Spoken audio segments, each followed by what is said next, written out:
A história de Oskar Schindler começa em 28 de abril de 1908, em Civitave, uma pequena cidade na região da Morávia, então parte do vasto Império Austro-Húngaro, território que hoje pertence à República Tcheca. Seu pai, Hans Schindler, registrado como Johann, mas conhecido pelo apelido mais informal, era dono de um negócio de maquinário agrícola, enquanto sua mãe, Francisca, dedicava-se aos afazeres domésticos. Além de Oskar, o casal teve outra filha, Alfreda, nascida em 1915. A família vivia em uma área conhecida como Sudetos, uma região singular dentro do Império. Ao contrário do restante do que viria a ser a Tchecoslováquia, ali a população era majoritariamente composta por alemães étnicos, não por tchecos.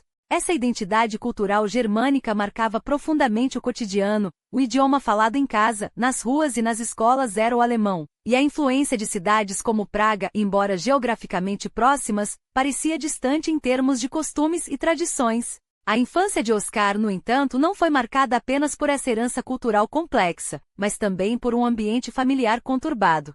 Seu pai, conhecido por seu temperamento instável, era um alcoólatra notório, envolvido em casos extraconjugais que abalaram a estrutura da família. Um episódio particularmente sombrio, uma agressão sexual contra sua própria cunhada durante um surto de embriaguez, teria resultado no nascimento de uma filha ilegítima, meia-irmã de Oskar, que faleceu ainda jovem. Não é de surpreender que a relação entre pai e filho fosse tensa desde cedo, carregada de ressentimentos e conflitos não resolvidos. Os registros sobre os primeiros anos de Oskar são escassos, quase como se sua própria trajetória inicial tivesse sido apagada pela história. Ele frequentou a escola local, mas não se destacou como aluno aplicado. Mais tarde, quando questionado sobre esse período, Schindler pouco contribuiu para preencher essas lacunas, deixando um vazio intrigante em sua biografia. Enquanto ele crescia, porém, o continente europeu fervilhava com tensões que mudariam não apenas o mapa político, mas também o destino de milhões, incluindo o seu. Desde a década de 1870, as grandes potências da Europa, Grã-Bretanha, França, Alemanha, Rússia e Áustria-Hungria, vinham se encaminhando para um confronto inevitável. A disputa por colônias na África, o nacionalismo fervoroso e a rivalidade pelos Balcãs, onde o Império Otomano perdia força, criaram um barril de pólvora que explodiria em junho de 1914. Um incidente na Península Balcânica envolvendo a Áustria-Hungria e a Sérvia acendeu a chama da Primeira Guerra Mundial. Em questão de semanas, alianças se formaram. De um lado, Grã-Bretanha, França e Rússia, de outro, Áustria-Hungria e Alemanha, apoiadas pelo Império Otomano. O conflito se alastrou, arrastando até nações como Japão e Estados Unidos para a carnificina. Para a Áustria-Hungria e a Alemanha, a guerra foi um desastre estratégico. Derrotadas em 1918, elas assistiram ao desmoronamento de seus impérios. Antes mesmo do armistício, o vasto território austro-húngaro, um mosaico de nacionalidades como húngaros, tchecos, croatas, eslovacos e sérvios, começou a se fragmentar. Em outubro de 1918, líderes tchecos e eslovacos declararam independência de Viena, proclamando a criação da Tchecoslováquia. A região dos Sudetos, embora de maioria germânica, foi incorporada ao novo país, apesar das resistências locais. Os vencedores da guerra, Grã-Bretanha, França e Estados Unidos, decidiram, durante as negociações de paz em Versalhes, que enfraquecer a Alemanha e Áustria era prioritário. Assim, o Tratado de Saint-Germain confirmou a anexação dos Sudetos à Tchecoslováquia, transformando Oskar, da noite para o dia, em cidadão de uma nação que não era a sua por origem. Os anos 1920 não trouxeram estabilidade para o jovem Schindler. Após concluir o ensino médio com dificuldade, ele ingressou em uma escola técnica, mas foi expulso em 1924 por falsificar seu boletim. O apelido Schindler, o trapaceiro dado pelos colegas, o acompanharia por anos. Nesse mesmo período, seu pai, que complementava a renda vendendo seguros, foi acusado de desvio de dinheiro por clientes.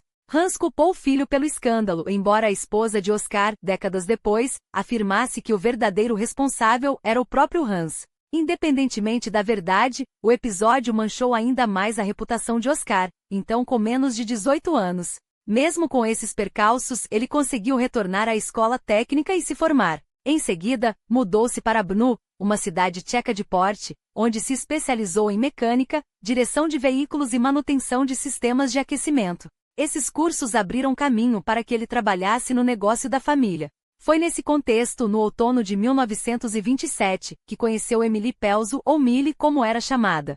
7 meses mais velha que Oskar, Ela vinha de Stare Maletin, uma vila a cerca de 40 quilômetros de Civitave, e pertencia a uma família estável e próspera, contrastando com o lar conturbado dos Schindler. O primeiro encontro aconteceu durante uma visita de Oscar à fazenda dos Pelzo, onde ele tentava vender um gerador elétrico para a propriedade. Foi amor à primeira vista. Oscar, encantado, passou a inventar desculpas para voltar à fazenda, sempre com pretextos relacionados a maquinário agrícola, mas, na verdade, movido pelo desejo de cortejar Millie. A estratégia deu certo. Após algumas semanas, ela aceitou seu pedido de casamento. O casal se uniu em 6 de março de 1928, mas a lua de mel duraria pouco. Os recém-casados foram morar na casa dos Schindler, onde o alcoolismo e o comportamento grosseiro de Hans tornaram a convivência insuportável. Era o início de uma relação tumultuada, que oscilaria entre momentos de harmonia e crises profundas ao longo de 3 décadas. Para piorar, Oscar, que havia recebido um generoso dote de seu sogro, começou a dilapidar essa fortuna em pouco tempo, sinalizando um padrão de irresponsabilidade financeira que o acompanharia por anos.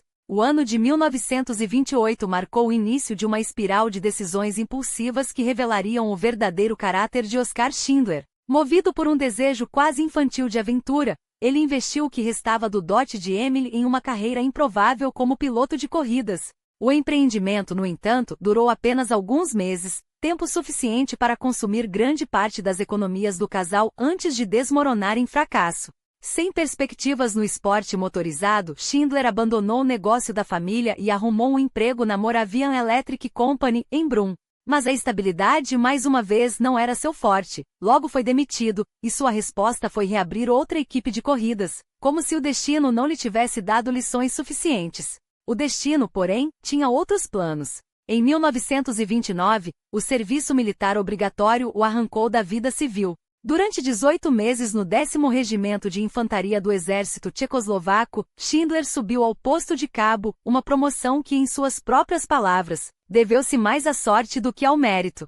Afinal, na Europa do final dos anos 1920, a ameaça de guerra parecia distante, e seu tempo nas Forças Armadas foi marcado menos por disciplina militar e mais por noites de cartolas e bebidas com os camaradas. Quando finalmente recebeu baixa em 1931, o mundo já não era o mesmo.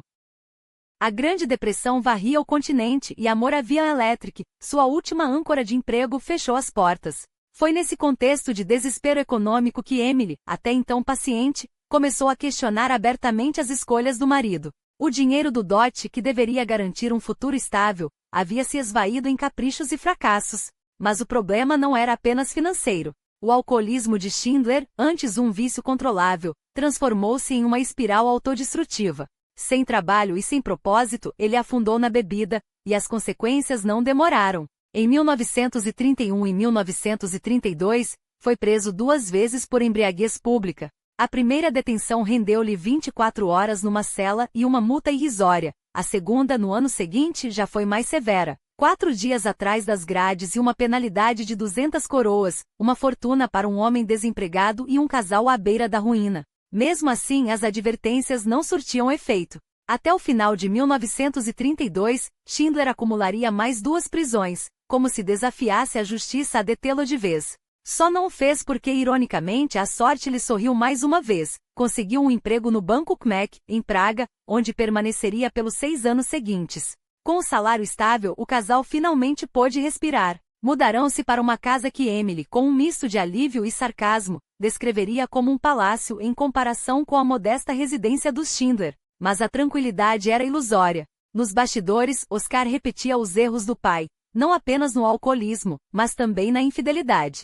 Nos primeiros anos da década de 1930, reatou um caso com Aurelie Schlegel, uma antiga conhecida da família que havia trabalhado como secretária de Hans Schindler. Do relacionamento clandestino nasceram 2 filhos ilegítimos, Edith e Oscar Jr. Emily, que nunca conseguiu engravidar, soube da traição e das crianças. Ainda assim, permaneceu ao lado do marido. Por quê? Sua justificativa, anos depois, revelaria a dualidade de Schindler. Apesar de todas as mentiras, ele tinha um coração enorme. Ajuda quem precisa, é generoso até a irracionalidade, mas é imaturo como um adolescente. Trai e engana e depois volta arrependido, como um menino apanhado em travessura pedindo perdão. E eu, como uma tola, sempre perdoava. Começávamos tudo de novo. Era o ciclo vicioso que definiria sua vida: dívidas, bebida, infidelidades e arrependimentos tardios, um padrão que nos anos 1930 já estava solidamente estabelecido. Enquanto a vida pessoal de Schindler desmoronava em crises auto-infligidas, além das fronteiras da Tchecoslováquia, forças muito mais sinistras ganhavam forma. Na Alemanha vizinha, a instabilidade política do pós-guerra havia aberto espaço para algo muito pior do que simples revoltas. O Império Alemão, desmantelado após a abdicação do Kaiser Guilherme II em 1918, fora substituído por uma república frágil, assediada por levantes socialistas em Berlim e Munique. A esquerda, inspirada pela Revolução Bolchevique, tentava tomar o poder. A direita, humilhada pela derrota na Primeira Guerra, reagia com violência. Foi nesse caldeirão de ódio e desespero que surgiu o Partido Nacional Socialista dos Trabalhadores Alemães, os nazistas liderados por Adolf Hitler. Sua ideologia era um coquetel explosivo: revanchismo pela derrota de 1918, teorias conspiratórias sobre judeus e comunistas destruindo a Alemanha, e um nacionalismo doentio que prometia restaurar a grandeza perdida. Em novembro de 1923, os nazistas tentaram um golpe em Munique, a famosa Putsch, fracassaram miseravelmente e Hitler foi preso. Por um tempo, o movimento pareceu condenado ao esquecimento. Mas a crise econômica de 1929 mudaria tudo. Quando o crash da Bolsa de Nova York arrasou a economia global, a Alemanha, já afundada em dívidas de guerra, foi uma das mais atingidas. O desemprego disparou, a fome se alastrou, e o descontentamento popular encontrou um bode expiatório perfeito: os judeus, os comunistas, os inimigos da pátria. Era o cenário ideal para o renascimento do nazismo. E enquanto Schindler lutava contra seus demônios pessoais, esse monstro crescia a passos largos, pronto para engolir não só a Alemanha, mas toda a Europa. Ele ainda não sabia, mas seu destino, e o de milhões, estava prestes a se entrelaçar com a sombra que se estendia além da fronteira. A Alemanha, esmagada pelo peso das reparações impostas após a Primeira Guerra, via sua população afundar na miséria enquanto fortunas evaporavam da noite para o dia. Foi nesse caldeirão de desespero que o nazismo encontrou terreno fértil. De um movimento marginal, os camisas pardas se transformaram em uma força avassaladora, segundo maior partido em 1930, maior em 1932. A elite política tentou conter a maré, mas em janeiro de 1933, Hitler assumiu a chancelaria. Em poucos meses, a lei de habilitação transformou a democracia em ditadura, e o mundo assistiria, incrédulo, ao nascimento do Terceiro Reich. O projeto nazista não se limitava às fronteiras alemãs. Sua visão era ambiciosa e mortal: unificar todos os territórios de população germânica sob um único império. A Áustria, partes da Polônia e crucialmente a Sudetália, terra natal de Schindler, estavam no alvo. Enquanto a Europa tremia, o homem que um dia seria lembrado como salvador de judeus flertava com ideologias opostas. Em 1931, após uma visita a Berlim, mostrou simpatia pelo Partido Comunista. 4 anos depois, filiou-se ao Partido Alemão dos Sudetas, uma organização separatista que, sob a máscara do nacionalismo, servia aos interesses de Hitler. Como tantos outros, Schindler não podia prever o abismo que se abria à frente. O genocídio que viria não era ainda visível no horizonte. Ele era, acima de tudo, um alemão dos Sudetas que queria ver sua região reunida à pátria-mãe. Mas a política não era seu único demônio. Em 1935, a morte de sua mãe, abandonada pelo pai, Hans, em seus últimos dias, deixou uma ferida aberta. Oscar nunca perdoaria o homem que falhara com a mulher que amava. Enquanto a dor e o álcool o consumiam, as dívidas se acumulavam. Foi nesse turbilhão que ele cruzou o caminho da Abwehr, a inteligência alemã. Oficialmente, entrou em 1936 por dinheiro. Sua esposa, anos depois, revelaria uma versão menos nobre: um caso com um agente, conhecido em uma viagem de negócios a Cracóvia. A Abwehr, criada na República de Weimar, tornou-se sob os nazistas uma arma de subversão. Seu objetivo? Desestabilizar a Tchecoslováquia, a Áustria e a Polônia, territórios que Hitler cobiçava. Schindler, com seu passado militar e conexões nos negócios, era o recrutador perfeito. Mas seu papel ia além: coletava informações sobre ferrovias, instalações militares e o exército tcheco. Não por acaso. Aqueles dados serviam a um propósito sinistro: preparar a invasão da Tchecoslováquia. E enquanto espiava para os nazistas, seus olhos já se voltavam para a Polônia, um país que, sem saber, marcaria seu destino. Ele tentaria, anos depois, minimizar sua participação, pintando-se como um peão atrapalhado. mas os fatos gritavam mais alto. Em 1938 foi preso pela Tchecoslováquia sob acusação de espionagem. Não era um agente qualquer. Enquanto cumpria meses na prisão, o Reich avançava sem piedade. Hitler, livre das amarras do Tratado de Versalhes, reconstruía seu exército. Em 1935, anunciou ao mundo a nova Luftwaffe e um exército de 500.000 de homens. No ano seguinte, remilitarizou a Renânia. Então, voltou seus olhos para a Áustria. Sob o pretexto de um referendo, as tropas alemãs marcharam sobre Viena em março de 1938. A Anschluss foi consumada sem um tiro. Mas a fome nazista não se saciaria tão cedo. Agora, era a vez dos Sudetas. Hitler argumentava que a região, de maioria germânica, nunca deveria ter sido entregue à Tchecoslováquia. E para garantir seu objetivo, criou o Sudetendeutes Freikorps, uma milícia pronta para semear o caos. A mensagem era clara: ou a Europa cedia ou a guerra chegaria antes do previsto. E no centro dessa tempestade, um homem dividido entre a lealdade a um regime criminoso e um futuro que ainda não ousava imaginar. Mas a Europa, ainda atordoada pelos ecos da Grande Guerra, tremia diante da sombra que se estendia sobre o continente. Grã-Bretanha e França, outrora potências dominantes, agora se viam com as mãos atadas, seus exércitos, reduzidos a cascas ocas durante os anos de paz ilusória, não tinham força para conter a maré nazista que avançava. Quando as portas do Palácio dos Fuick, em Munique, se abriram em setembro de 1938, o destino da Europa foi selado não com um grito de resistência, mas com um suspiro de rendição. Neville Chamberlain, o primeiro-ministro britânico, e Edouard Daladier, seu homólogo francês, curvaram-se às exigências de Hitler,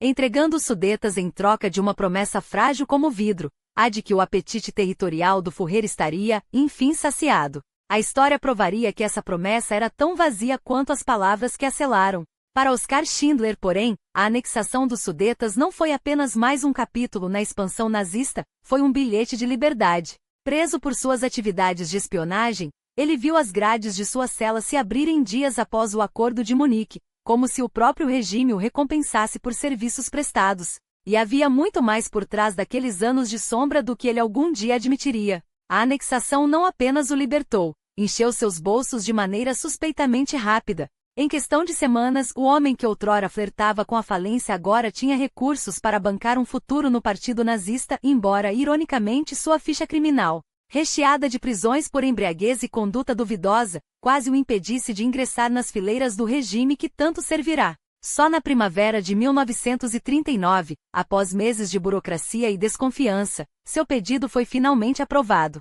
Enquanto isso, o mundo assistia paralisado à farsa da paz nos nossos tempos. Hitler, longe de se contentar com os Sudetas, já maquinava o próximo golpe. Em março de 1939, o que restava da Tchecoslováquia foi engolido pelo Terceiro Reich sem um único tiro. Ainda assim, Londres e Paris permaneceram mudas, seus líderes apressando-se em rearmar um continente que já cheirava a pólvora. Os baltos foram os seguintes: Memel, arrancada da Lituânia com a mesma facilidade com que se arranca uma página de um livro. E então, como um predador que circula sua presa antes do ataque, Berlim voltou seus olhos para a Polônia. Desta vez, porém, o jogo mudou. Britânicos e franceses, finalmente despertos do torpor, traçaram uma linha na areia. Qualquer invasão à soberania polonesa seria um ato de guerra. Hitler, é claro, riu das ameaças. Em 1º de setembro de 1939, sob o pretexto de um ataque fabricado em Gleiwitz, as divisões da Wehrmacht cruzaram a fronteira.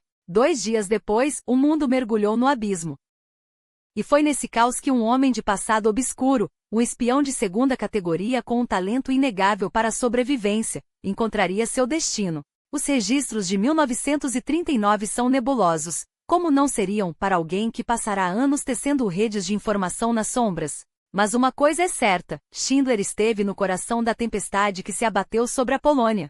Seus contatos no Abwehr, sua familiaridade com Cracóvia, onde já negociara em tempos menos sombrios, e seu instinto aguçado para o oportunismo o levaram até lá em outubro, quando a cidade, agora capital do Generalgouvernement, já exalava o cheiro de ocupação e ambição. Ele não chegou como um oficial nazista, nem mesmo como agente ativo da inteligência. Seu papel no Abwehr se esvaía, substituído por algo muito mais lucrativo, a chance de transformar a guerra em negócio. Nos meses que se seguiram à invasão, quando as leis ainda eram fluidas e o caos reinava, Schindler prosperou como um mercador das sombras. Subornos aqui, contatos ali, e logo ele acumulara uma fortuna em meio ao desespero alheio. Não era um herói, ainda não. Era um homem que sabia navegar nas águas turvas de um império em construção, onde a moral se dobrava ao lucro e a lealdade era uma moeda negociável. Até que, em janeiro de 1940, deu o passo que mudaria tudo. Com dinheiro de investidores judeus, homens desesperados para esconder suas riquezas antes que as garras nazistas as confiscassem, comprou uma fábrica de esmaltes em Cracóvia. A Deutsche Mailwarenfabrik nasceu pequena, com menos de uma dezena de trabalhadores, quase todos judeus. Entre eles, Abraham Banquier, o antigo dono do lugar, agora reduzido à condição de empregado em seu próprio negócio. Schindler não os contratou por bondade, mas por cálculo frio. As leis de ocupação permitiam pagar salários de fome aos judeus, e Cracóvia transbordava de mão de obra barata. Yet, em meio à ganância, uma semente foi plantada. Porque quando os contratos militares começaram a chover,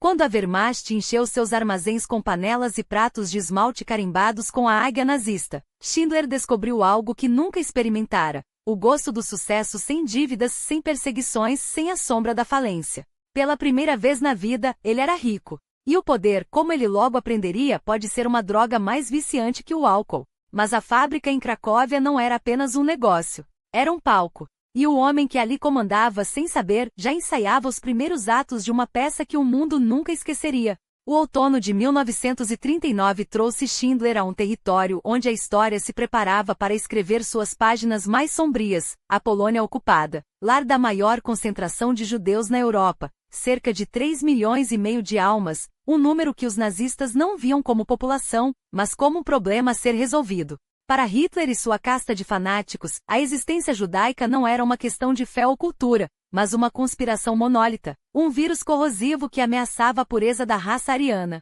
Desde 1933, o regime já vinha aperfeiçoando a arte da perseguição, leis que despojavam os judeus alemães de sua cidadania, que os expurgavam da vida econômica e social, que os transformavam em párias dentro de suas próprias casas. O objetivo? Tornar a Alemanha judenha limpa de judeus, não pelo extermínio, ainda, mas pela pressão insuportável que os forçaria a fugir. Porém, a noite de 9 de novembro de 1938 provou que a paciência nazista tinha limites. Na Kristallnacht, o ódio se materializou em vidros estilhaçados, sinagogas reduzidas a cinzas e dezenas de milhares de judeus arrastados para os primeiros campos de concentração, lugares que na época, ainda se disfarçavam como prisões para inimigos do Estado.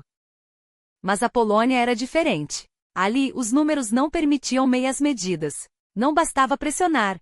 Era preciso eliminar. A partir de 1939, os guetos começaram a brotar como feridas abertas nas cidades polonesas, o mais infame deles em Varsóvia, um labirinto de miséria onde 400.000 pessoas eram amontoadas em menos de 4 quilômetros quadrados, onde famílias inteiras dividiam cômodos úmidos com estranhos, onde a fome era uma sentença e não uma ameaça. Os nazistas calculavam as calorias como um carrasco dosa ou veneno, alguns centenas por dia, o suficiente para prolongar a agonia, não a vida. Enquanto isso, em gabinetes berlinenses discutiam-se soluções cada vez mais absurdas: deportações em massa para Madagascar, para a Palestina, qualquer lugar que não fosse a Europa. Mas a máquina nazista já tinha decidido seu destino. A solução final não seria geográfica, seria biológica. E foi nesse inferno em construção que Schindler, o oportunista, o bon vivant, o homem que bebia com oficiais da SS como se fossem companheiros de copo, começou a traçar uma linha invisível entre o que era tolerável e o que era humanidade.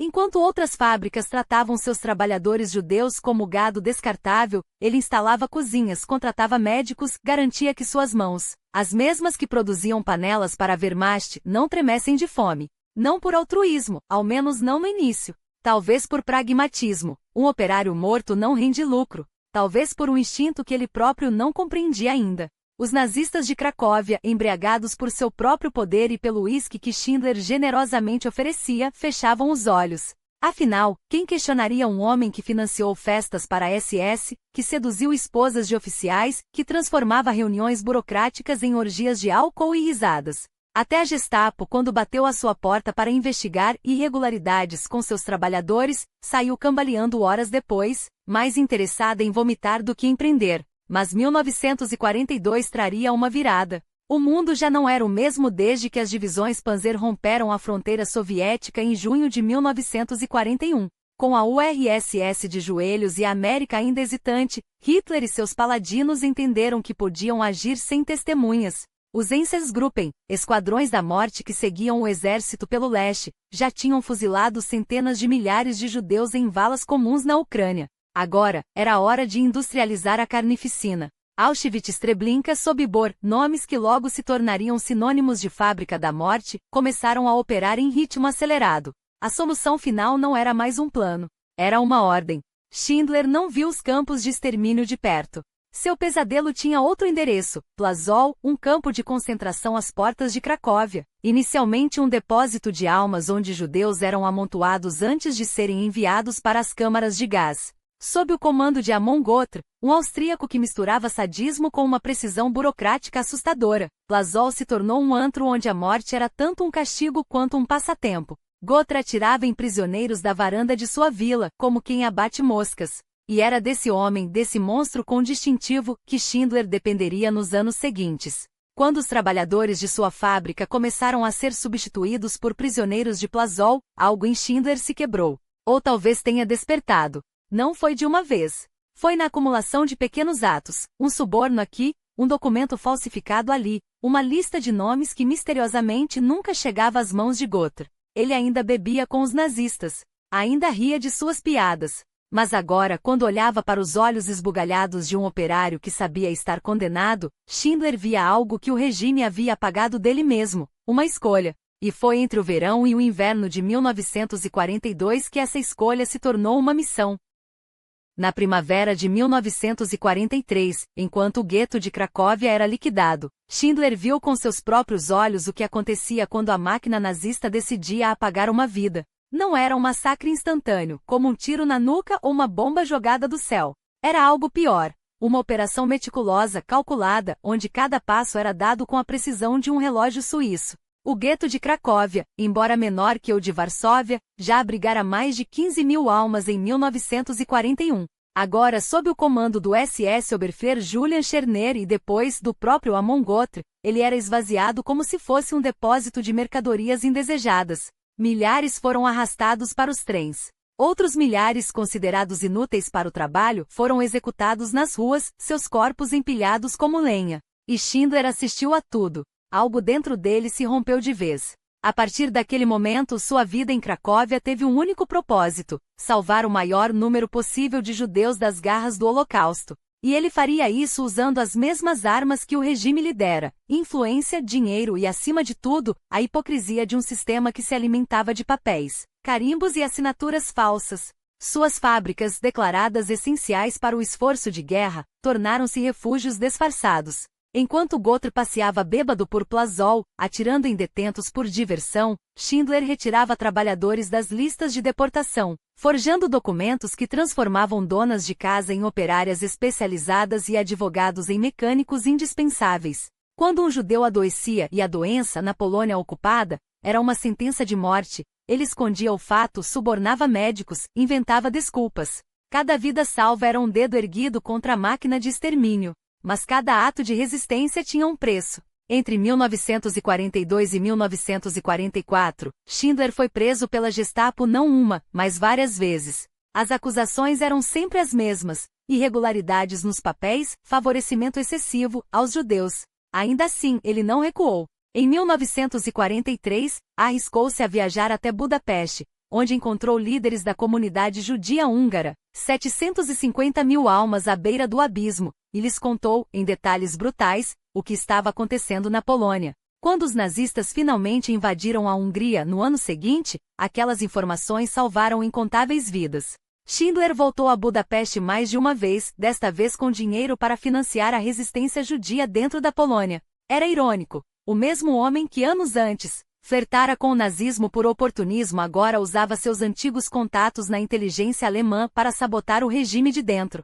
E enquanto salvava outros, ele se arruinava. Os contratos milionários que o haviam enriquecido em 1940, encher de panelas e pratos o estômago da Wehrmacht, agora se esvaíam em subornos, comida e remédios para seus trabalhadores. O racionamento nazista destinava aos judeus migalhas, Schindler completava o resto. Em 1943, ele empregava mais de 1,5 mil pessoas em suas fábricas. Alimentá-las, protegê-las e mantê-las fora das câmaras de gás custava uma fortuna. Ele gastaria, ao longo da guerra, o equivalente a mais de 20 milhões de dólares atuais, todo o seu império, dilapidado em nome de uma causa que para o resto do mundo, ainda era invisível. Se a Alemanha tivesse vencido, seus esforços teriam sido em vão. Todos os judeus da Europa, sem exceção, teriam sido exterminados. Mas a guerra, que por tanto tempo pareceu um triunfo inevitável para Hitler, começou a virar. A Blitzkrieg esmagara a Polônia em 1939, a França em 1940, agora engasgava na neve russa. O inverno de 1941 a 42 foi o primeiro sinal. As divisões alemãs, que quase chegaram a Moscou, foram empurradas de volta por um exército soviético que, contra todas as expectativas, não quebrava. Enquanto isso, do outro lado do Atlântico, os Estados Unidos entraram no conflito. A aliança entre Londres, Washington e Moscou selou o destino da Alemanha. Em 1943, o eixo começou a rachar. Os alemães foram derrotados em Stalingrado. Os aliados tomaram a África do Norte e invadiram a Itália. A cada mês, a derrocada nazista ficava mais clara. E Schindler, que um dia apostara no Reich, agora via sua aposta se transformar em cinzas. Mas pela primeira vez, isso não o desesperava. Porque no meio do caos, ele havia encontrado algo mais valioso que riqueza ou poder. A certeza de que mesmo nas trevas, um homem podia escolher ser luz. No verão de 1944, o destino da Europa mudou para sempre. Os americanos e britânicos abriram uma nova frente no oeste, desembarcando na Normandia com uma força avassaladora. Paris, o coração simbólico da resistência, foi libertada em agosto. Antuérpia, porto vital para o abastecimento aliado, caiu em mãos livres. O Terceiro Reich, outrora invencível, agora contava os dias. E com cada cidade reconquistada, uma sombra se estendia sobre a Polônia, a avanço implacável do Exército Vermelho, que ameaçava chegar antes que os judeus sob proteção de Schindler fossem engolidos pela máquina de morte nazista. Os soviéticos, em sua marcha triunfal através da Ucrânia e da Polônia no verão e outono de 1944, forçaram os alemães a uma retirada caótica. Campos de concentração eram desmontados às pressas, prisioneiros eram deportados para o oeste, e a fábrica de esmaltes de Schindler em Cracóvia, agora considerada irrelevante para a guerra, estava prestes a ser fechada. Sem a classificação de indústria essencial, ele perderia o direito de manter seus trabalhadores judeus. A solução? Uma jogada ousada típica de Schindler, reinventar-se. Miete Pemper, seu secretário judeu e estratégico, sugeriu uma saída, converter a produção para armas antitanque, garantindo assim a proteção oficial. Mas Schindler, mestre na arte de manipular o sistema, escolheu um caminho ainda mais audacioso. Com sua rede de contatos, seu carisma inesgotável e uma chuva de subornos, convenceu Amon Gotr, o sádico comandante de Plazol, e outros burocratas corruptos do governo geral a autorizarem algo impensável. Transferir sua fábrica para Brunlitz, em sua terra natal, a Morávia, e levar consigo centenas de judeus. A autorização chegou no início do outono de 1944. Foi então que nasceu a lista que entraria para a história. Não era um simples registro burocrático, mas um salvo-conduto para a vida. Cerca de 1.200 nomes, trabalhadores de sua fábrica em Cracóvia e outros selecionados entre os presos de Plazol, foram meticulosamente compilados por Schindler. Sua esposa Emily, que o acompanhava desde 1941, Pemper e aliados como Abraham Banquier e Marcel Goldberg. Cada nome era uma vitória contra o extermínio. Cada assinatura, um dedo na engrenagem da morte. Mas o plano quase desmoronou. Quando os judeus de Plazol foram deportados no final de 1944, um erro fatal os enviou para Gross-Rosen e Auschwitz em vez de Brunlitz. Ao saber da tragédia, Schindler agiu com uma velocidade que só a desesperança absoluta poderia justificar. Usando toda sua influência, resgatou a maioria dos homens enviados a Gross-Rosen. Já as 300 mulheres levadas a Auschwitz, onde a morte era quase certa, exigiram um preço ainda mais alto. Schindler enviou seu secretário ao campo com uma oferta irresistível, 7 Reichsmarks por cabeça. Pela primeira e única vez na história do Holocausto, centenas de judeus deixaram Auschwitz vivos, rumo a um destino que não fosse outra câmara de gás. Em Brunlitz, a missão de Oscar e Emily tornou-se uma corrida contra o tempo. Com a guerra entrando em seu ato final, os aliados avançando pela Alemanha Ocidental em janeiro de 1945, os soviéticos cercando Berlim em abril, eles precisavam garantir que nenhum de seus Schindlerjuden fosse arrancado dali.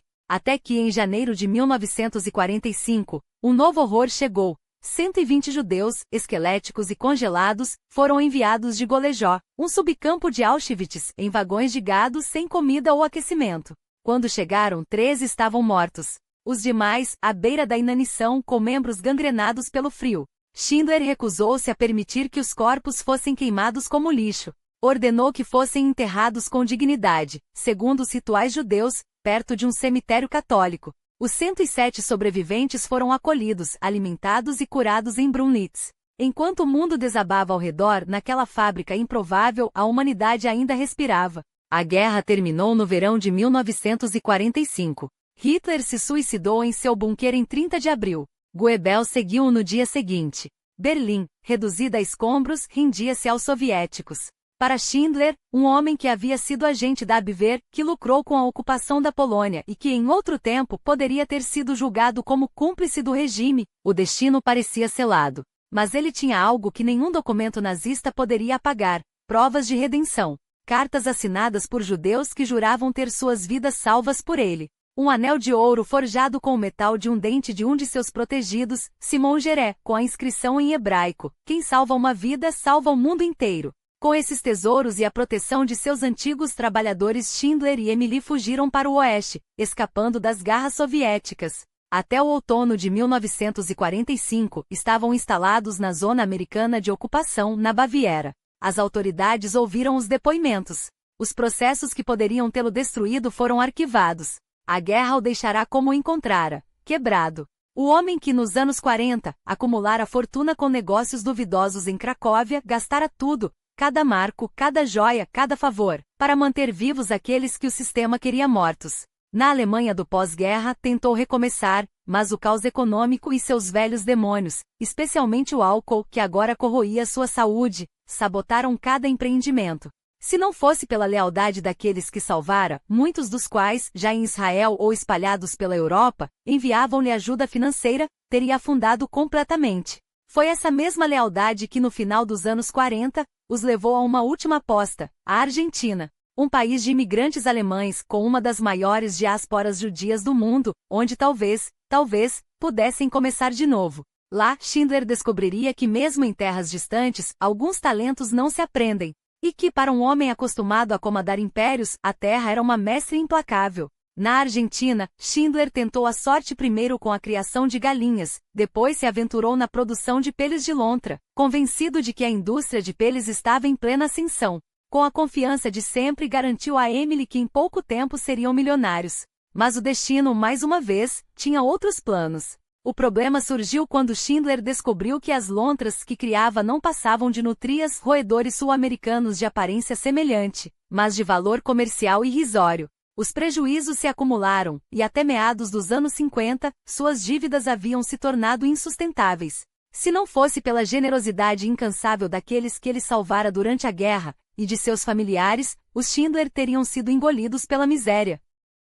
O casamento com Emily, no entanto, não resistiu ao peso das frustrações. Exausta após anos de convivência com seu alcoolismo, sua negligência nos negócios e suas infidelidades, ela mal deve ter se surpreendido quando, em 1957, ele a abandonou de fato, retornando à Alemanha sozinho. De volta à Europa, Schindler continuou sua trajetória de altos e baixos. Empresas nasciam e morriam em suas mãos, até que em 1963, a realidade o obrigou a declarar falência.